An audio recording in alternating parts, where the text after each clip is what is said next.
Hi అండి. Welcome to Anu channel. ఈరోజు నేను సున్నుండలు చేసుకుంటున్నానండి. ఆహ్, ఫస్ట్ అయితే మన వీడియో కొత్త వాళ్ళెవరన్నా చూస్తుంటే సబ్స్క్రైబ్ చేసుకోండి, లైక్ చేయండి, షేర్ చేయండి. ప్లీజ్ నన్ను సపోర్ట్ చేయండి. ఇప్పుడైతే వీడియోలోకెళ్ళిపోదాం. ఈరోజు నేను సున్నుండలు చేస్తున్నానని చెప్పాను కదా! ఇవైతే ఆల్రెడీ నేను మినుములు వేయించి మరపట్టించుకున్నానండి. అవి ఇంటి దగ్గర నుంచి తెచ్చుకున్నాను నేను ఆ పిండి. దాన్ని మిక్సీ జార్‌లో వేసుకొని కొద్దిగా అంటే ఈరోజు నేను ఎంతవరకైతే చేసుకుంటున్నానో అంత ఒక 2 టైమ్స్ అలా మిక్సీ జార్‌లో కొంచెం పిండి, కొంచెం బెల్లం వేసుకొని మిక్సీ పట్టుకుంటున్నాను. బెల్లం కూడా కొంచెం కచ్చా పచ్చాగా దంచుకున్నానండి ముందే. డైరెక్ట్‌గా వేస్తే మెదగదు కాబట్టి, అలా 2 టైమ్స్ కొంచెం పిండి, కొంచెం బెల్లం వేసి మిక్సీ పట్టుకొని ఒక ప్లేట్‌లో వేసేసుకున్నాను. అదిగోండి బెల్లం ముందే కొంచెం దంచుకున్నాను చిన్నగా ఉండేలా.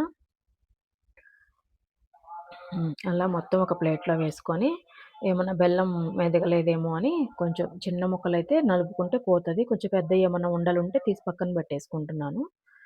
అలా మొత్తం ఒకసారి చూసుకొని, ఇప్పుడు ఇదైతే నెయ్యండి.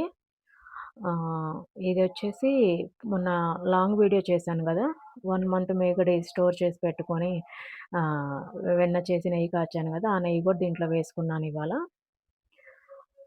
నెయ్యంతా కొంచెం దగ్గరగా ఉంటది గాబట్టి, గట్టిపడి ఉంటది గాబట్టి, ఇలా వేడి చేసుకుంటున్నాను. ఈ సున్నుండలు పిల్లలు, పెద్దలు అందరూ తింటారు కదా! మంచి బలాన్నిస్తాయంట గదా! నడుముల నొప్పులున్నా పోతది పిల్లలకి కానీ, గా మెయిన్ నడుములు గట్టిపడతాయంటారు. అన్ అన్ని బోన్స్‌కి, నరాలకి అన్నిటికి మంచిగా బలం ఉంటదంట సున్నుండలు తింటే. నేను ఇది మా పాప కోసం చేస్తున్నానండి. తను అస్సలు నెయ్యి తినదు. ఇలా అన్నా కొద్దిగా తింటదేమో అని చేస్తున్నా. ఇప్పుడు నెయ్యి వేడిగా ఉందండి. అందులో కొంచెం ఏసుకొని స్పూన్‌తో కలుపుకుంటున్నాను. నెయ్యి వేడిగా ఉన్నప్పుడే పిండిలో పోసుకొని ఉండలు చేసుకోవాలి. లేదంటే ఉండలకి రాదు. విడిపోతది ఉండలు చేసిన తర్వాత. నెయ్యి వేడిగా ఉన్నప్పుడే కలుపుకోవాలి. అలా కొద్దిగా నెయ్యి వేసుకొని పిండి కలుపుకుంటున్నాను. మొత్తం ఒకేసారి నెయ్యి పోసేస్తే ఏందంటే మళ్ళా పిండి జావయిపోతదేమో, ముద్దకి ఎక్కువైపోతదేమో అని అలా చూసుకుంటూ కలుపుకుంటున్నాను. అయిపోయింది. మొత్తం కలిపేసుకున్నాను. ఇప్పుడు ముద్దకొస్తుందో లేదో అని ఒకసారి చెక్ చేసుకుంటున్నాను. వీడియో నచ్చితే లైక్ చేయండి, షేర్ చేయండి, సబ్స్క్రైబ్ చేసుకోండి.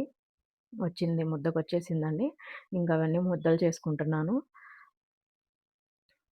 ఇది మెయిన్ ఎక్కువగా ఆడపిల్లలకి పెడతారు కదండీ! అమ్మాయిలేందంటే నడుముల నొప్పులు అవి లేకుండా వాళ్ళు స్ట్రాంగ్‌గా ఉండటం కోసం పెడతారు.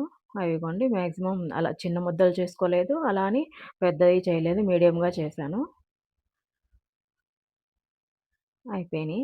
దాదాపు ఒక 25 నుంచి ఒక 30 లోపయితే రావచ్చు. నేను కౌంట్ చేయలేదు.